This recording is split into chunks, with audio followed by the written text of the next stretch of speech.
dihebohkan dengan kabar duka Ristek mengeluarkan Permendikbud nomor 3 kekerasan seksual dengan kementerian terkait yang menyebutkan kami tidak bisa menayangkan secara Kasus kekerasan seksual terhadap 13 santri di Bandung melibatkan seorang tersangka, Heri Wirawan, seorang pengasuh pesantren.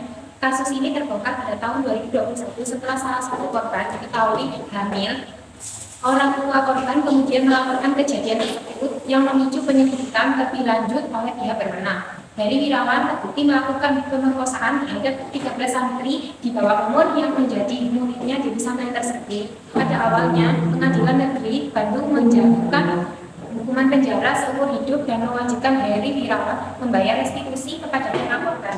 Namun, jaksa penuntut umum mengajukan banding dan Pengadilan Tinggi Bandung memutuskan hukuman mati bagi Heri Wirawan. Mencoba mengajukan kasasi, tetapi Mahkamah Agung menolak permohonan tersebut sehingga hukuman mati yang dijatuhkan tetap berkekuatan hukum. Tetap keputusan ini diharapkan memberikan efek jera dan menjadi peringatan agar tidak ada lagi tindak kekerasan seksual di lingkungan pendidikan.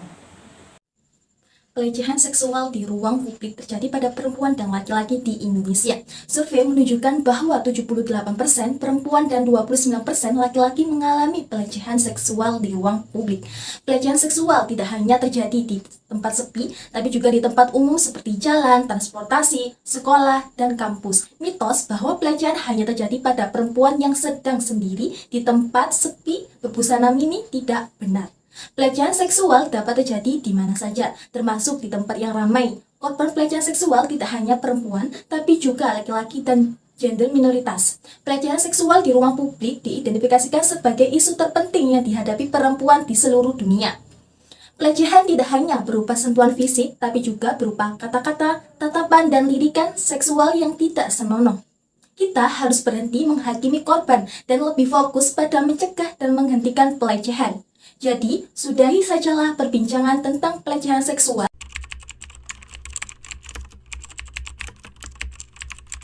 Kekerasan seksual adalah setiap perbuatan yang merendahkan, menghina, melecehkan, dan atau menyerang tubuh dan atau fungsi reproduksi seseorang karena ketimpangan bangsa dan atau gender terjadi di setiap komunitas dan korbannya tidak memandang jenis kelamin usia.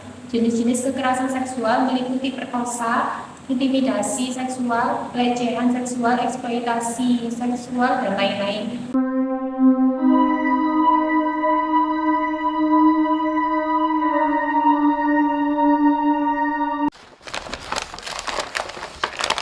Kekerasan seksual dapat terjadi kepada siapa saja, kapan saja, dan di mana saja, tidak memandang siapa kamu dan apa jenis kelaminmu. Mari kenali dan cegah setiap tindakan. Ayo dukung para korban kekerasan seksual untuk mendapatkan keadilan. Remaja lawan kekerasan. Apa bilang pelecehan seksual hanya menjadi pada perempuan dengan pakaian terbuka saja? Ayo buka pikiran kalian, mari kita renungkan. Siapapun bisa menjadi korban. Sampaikan bentuk pedulian karena di luar sana masih banyak perlu diperhatikan. Nafsu yang diraih tidak memandang siapapun. Orang berpendidikan, pelajar tinggi, bahkan pembuka agama berprasangka baik mereka dapatkan. Korban selalu menjadi biang permasalahan. Hukum mari tancapkan, jangan beri celah untuk mereka. Karena trauma itu nyata, mari kita menjaga marwah dari Sang Pencipta.